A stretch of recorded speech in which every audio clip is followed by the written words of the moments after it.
I've met with most of them. I've met with MBZ in the Emirates.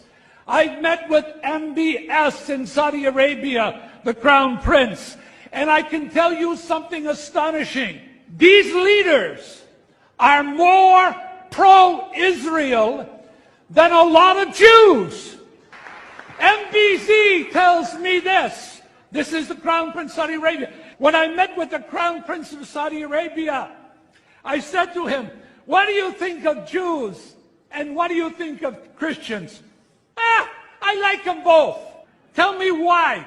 Because my mother was one. I said, what are you talking about? My father's house director, he said, who raised me, was an Ethiopian Jew evangelical.